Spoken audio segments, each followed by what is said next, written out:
और आपका स्वागत है गेवाड़ न्यूज में।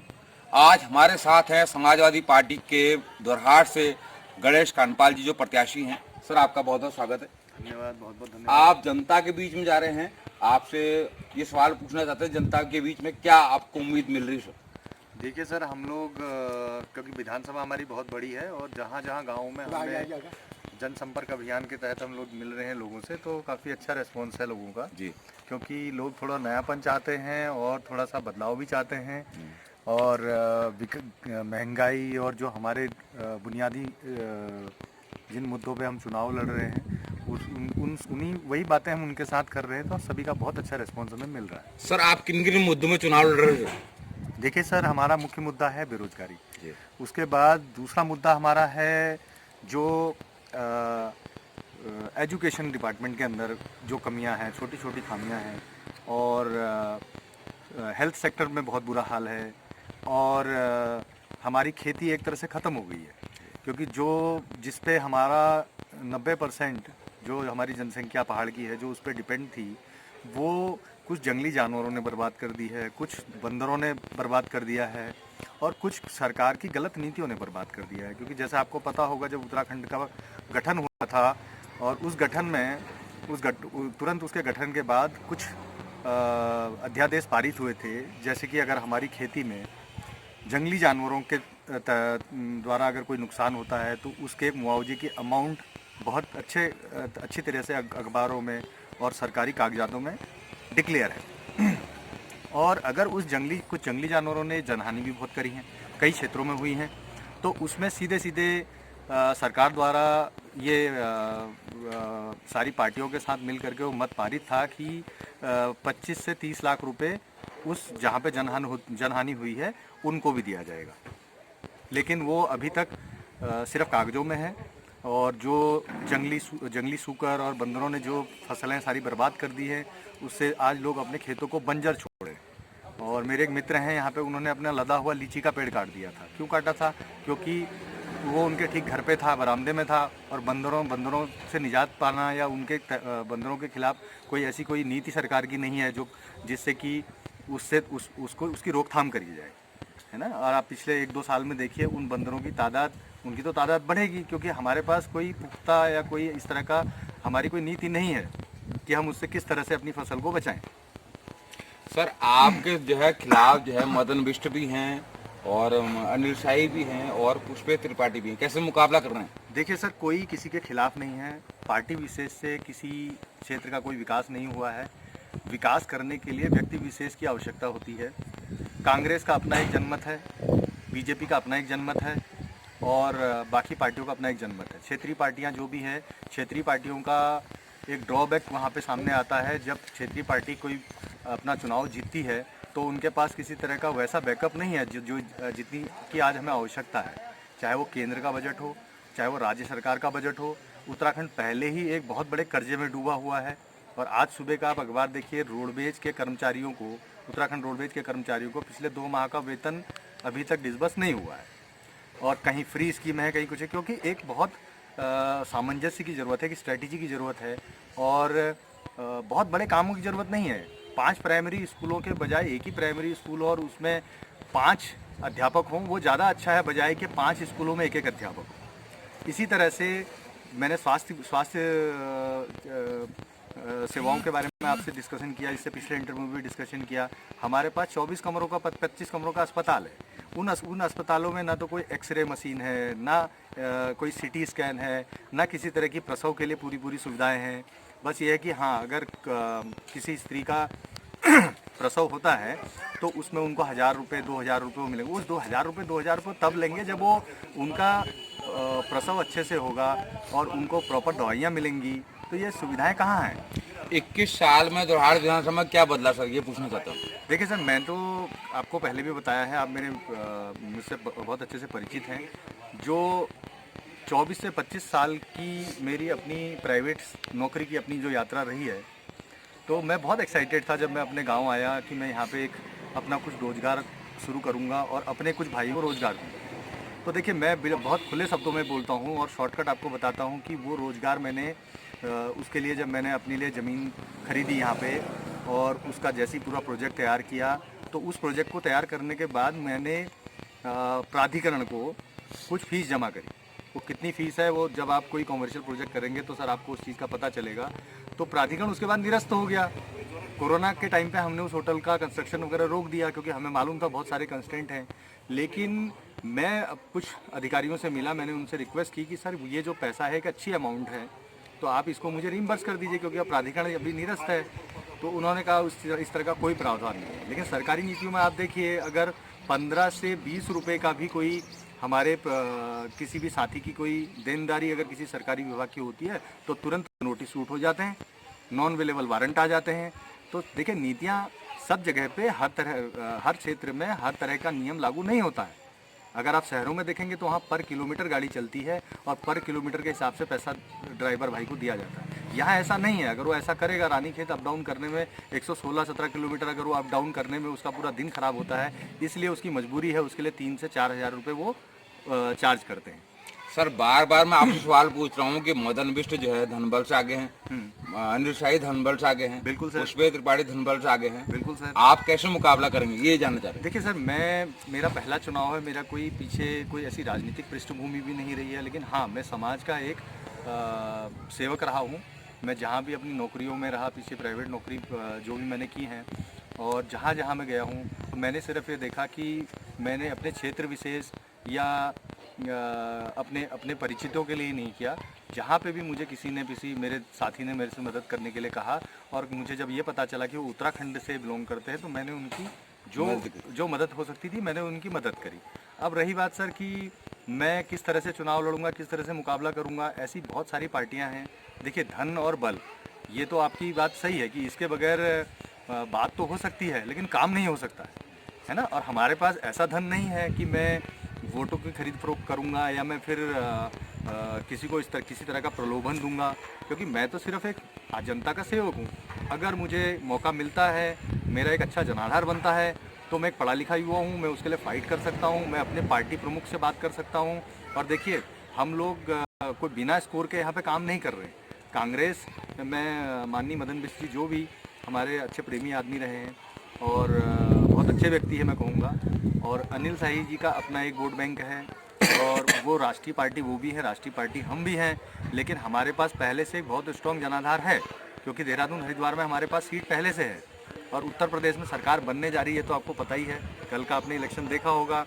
और उसके बाद जो छोटे छोटे घटक दलों को मिलाकर जिस तरह से माननीय राष्ट्रीय अध्यक्ष अखिलेश यादव जी ने उनका समन्वय किया है, उनको सबको एक साथ में लेके आए हैं, तो निश्चित बदलाव की स्थिति बनी है। एक बार बार बार आपसे सवाल पूछा जाता है कि समाजवादी पार्टी ने उत्तराखंड जब बना था तब विरोध किया था।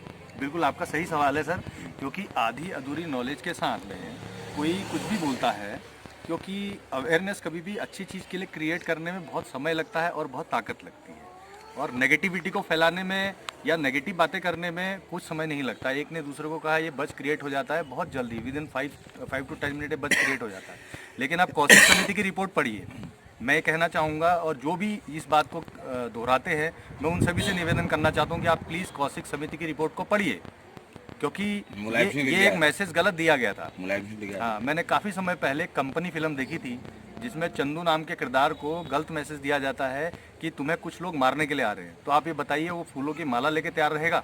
आपने उसका हश्र देखा टेलीविज़न पे कि उन पे हमला हो गया। वही जब मुजफ्फरनगर की बात आपने मुझसे की, जब उत्तराखंड का गठन के लिए सभी लोगों ने अपना सारे उत्तराखंड वासियों ने अपना पूरा सहयोग दिया, किसी ने अपना समय दिया और किसी ने धन से सहयोग किया, तो उत्तराखंड राज्य का गठन तो हुआ।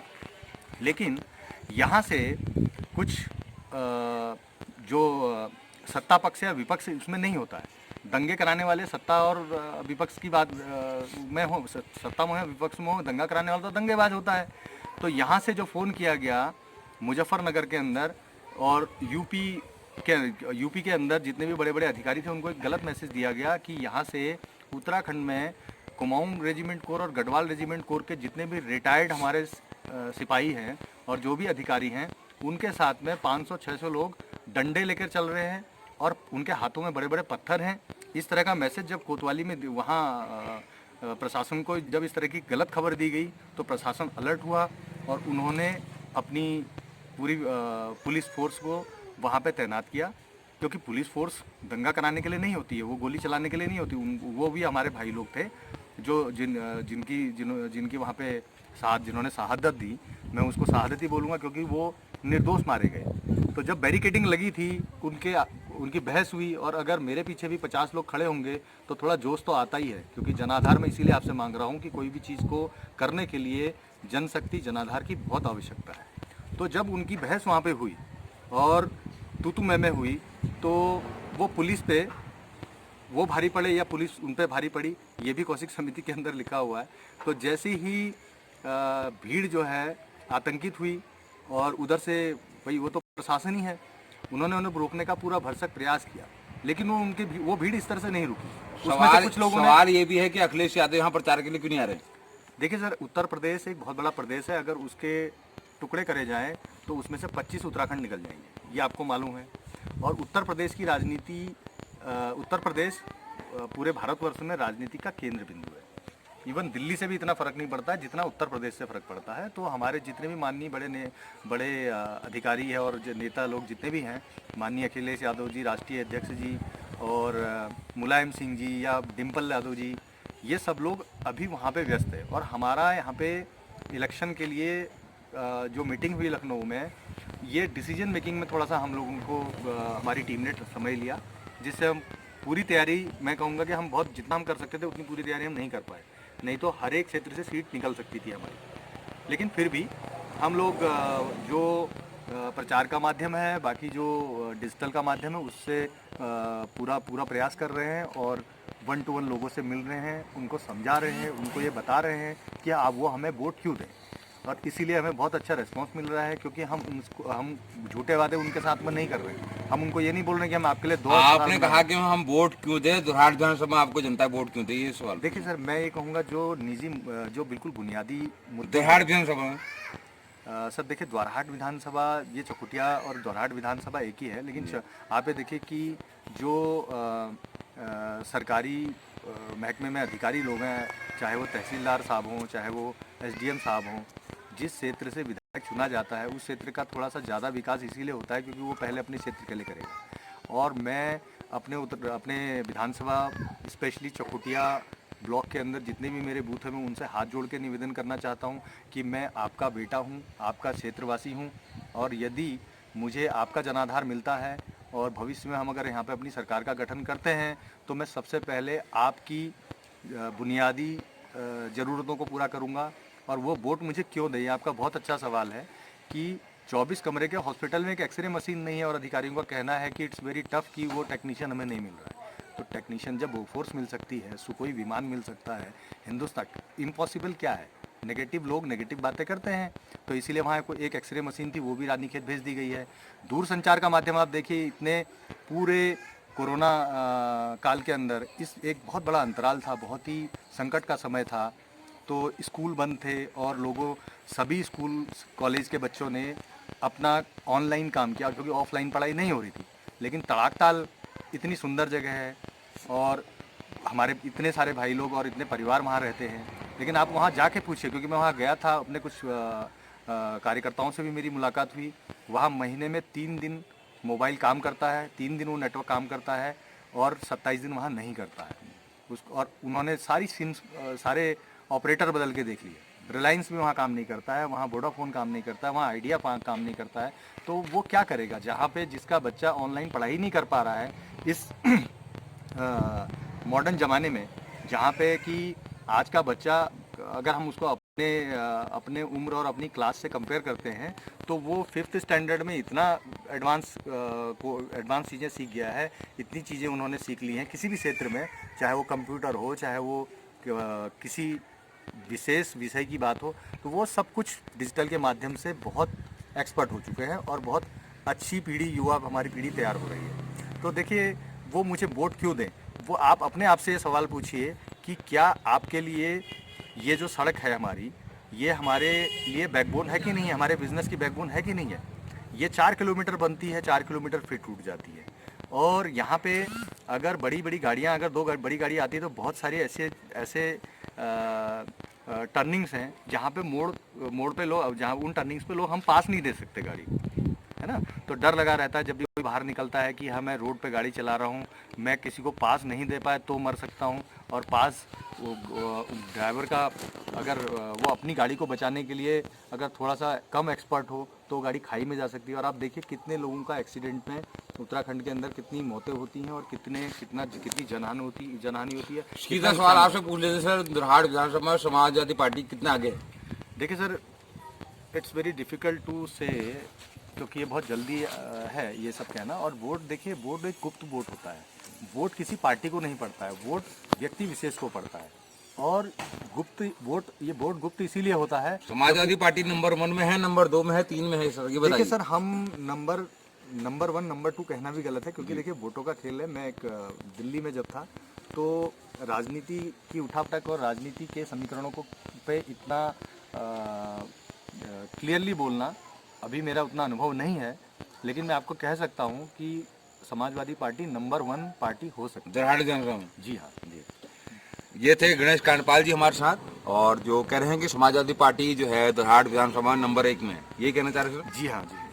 बहुत बहुत और धन्यवाद अंत सर। में मैं अपने शब्दों को विराम देता हूँ और अपने सभी क्षेत्रवासियों से हाथ जोड़ करबद्ध निवेदन करता हूँ कि आप अपना बहुमूल्य वोट मुझे दें, ताकि हम लोग एक बहुत अच्छे मतों से अपनी सरकार का गठन करें। और मैं आपके साथ वादा करता हूं कि मैं आपकी बुनियादी समस्याओं के ऊपर आपके साथ 1 to 1 बैठकर उसका समाधान करूंगा। जय हिंद, नमस्कार। समाजवादी पार्टी जिंदाबाद। जिंदाबाद, गणेश कांडपाल जिंदाबाद।